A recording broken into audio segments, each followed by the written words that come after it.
Saudações a todos, sejam bem-vindos ao Palavra Diária. Vamos conversar sobre a primeira carta de Paulo aos Tessalonicenses. Olha, essa é uma carta bem especial, né?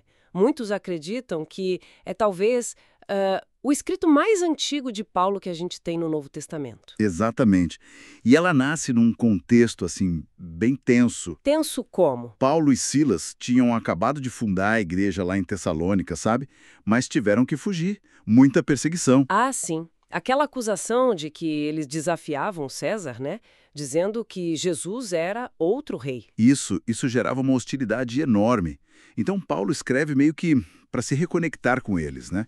Para celebrar a fé que eles mantinham e, claro, para encorajar. E ele já começa com tudo. Logo no capítulo 1, ele fala dessa alegria imensa, da fé ativa, do trabalho que vinha do amor, sabe? E da perseverança na esperança, mesmo com toda a tribulação. É impressionante. Eles largaram os ídolos para servir ao Deus vivo, viraram um exemplo ali na Macedônia, na Acaia.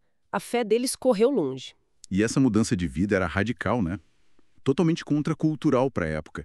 E o interessante é que essa fé estava ligada diretamente à espera pela volta de Jesus. Aquele que, como Paulo diz, os livra da ira que há de vir. E a alegria deles, mesmo sofrendo, vinha do Espírito Santo, né? Exato. Não era uma alegria superficial, mas algo profundo, dado por Deus. Aí no capítulo 2, Paulo meio que relembra o tempo que passou com eles, né? Com Silas e Timóteo. Sim, ele faz questão de dizer como foi a postura deles. Ele diz, olha, a gente não buscou aprovação de gente não, nem elogio, nem nada disso. A gente queria agradar a Deus. E agiram com uma ternura. Ele usa a imagem da mãe que cuida dos filhos, né? E do pai que exorta, que ensina. E trabalhando. Lembro dessa parte. Trabalhando dia e noite para não ser um peso para ninguém, enquanto anunciavam o evangelho e compartilhavam a própria vida. Isso mostra um tipo de liderança muito diferente. Totalmente. É a liderança cristã na essência, baseada em relacionamento, em serviço humilde. Nada a ver com poder ou bajulação, que era o comum. É servir, é se doar.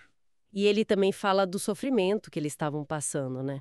Comparando com o que as igrejas da Judéia passaram e o próprio Jesus. Sim, ele cria essa conexão, olha. Vocês estão sofrendo nas mãos dos seus compatriotas, assim como nossos irmãos na Judéia sofreram nas mãos dos deles. E como o próprio Senhor sofreu.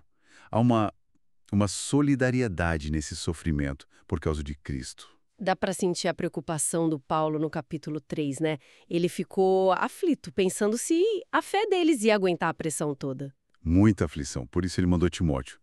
Precisava saber como eles estavam. E quando Timóteo volta com notícia boa, nossa, a alegria de Paulo transborda na carta. Saber que eles estavam firmes na fé e no amor. Aquilo deu um ânimo novo para Paulo, sabe? Em meio às próprias lutas dele. A fé dos tessalonicenses virou fonte de vida para o apóstolo. E ele ora, né? Ora muito para que Deus os fortalecesse e aumentasse o amor entre eles. Aí no capítulo 4, a carta muda um pouco o tom. Entra em instruções mais práticas para o dia a dia. Exato. Como viver para agradar a Deus? E ele pega pesado na questão da pureza sexual, né? Honrar o próprio corpo. Isso devia ser um choque para a cultura da época. Com certeza. Era um chamado bem radical à santidade, à dignidade. E Paulo deixa claro, isso não é uma sugestão, é a vontade de Deus. E Deus leva isso muito a sério. Tem a ver com viver de modo santo e também com o amor mútuo, que ele diz que foi ensinado pelo próprio Deus. E ele também fala sobre o respeito dos de fora, viver de modo quieto, cuidar da própria vida, trabalhar, para não depender de ninguém. Isso. Um testemunho prático, né? E ainda no capítulo 4, ele trata daquela preocupação dele sobre os irmãos que já tinham morrido. O que ia acontecer com eles? Ah, essa parte é linda. A esperança da ressurreição. Paulo consola eles dizendo, olha, na vinda do Senhor os que morreram em Cristo vão ressuscitar primeiro. E depois, os vivos serão arrebatados junto com eles. Isso, para encontrar o Senhor nos ares. Essa imagem é forte.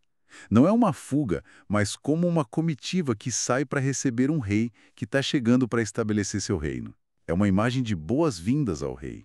E essa esperança devia ser motivo de encorajamento mútuo. Sempre. É para isso que serve essa esperança. Já no capítulo 5, ele fala sobre o tempo dessa vinda. Diz que vai ser inesperada como um ladrão de noite.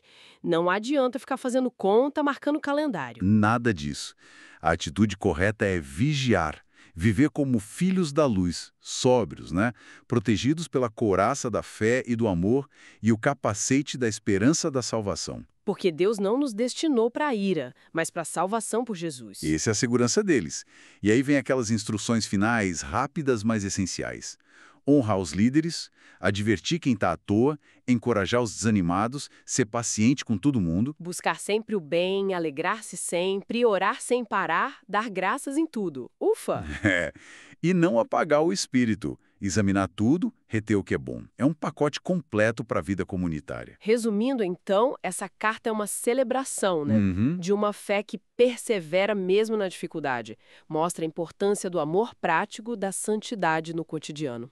Tudo isso baseado numa esperança muito viva, muito real, na volta de Jesus. Mostra como, desde o comecinho, seguir Jesus já criava um jeito de viver diferente, né? Meio na contramão da cultura. Exatamente. Um modo de vida moldado pela esperança do reino que estava vindo e que já estava presente entre eles através do Espírito. Uhum. Pois é, assim conhecemos a primeira carta de Paulo aos Tessalonicenses. Convidamos, se inscreva no canal, compartilhe essa mensagem e vamos juntos, firmes na leitura bíblica. Deus abençoe.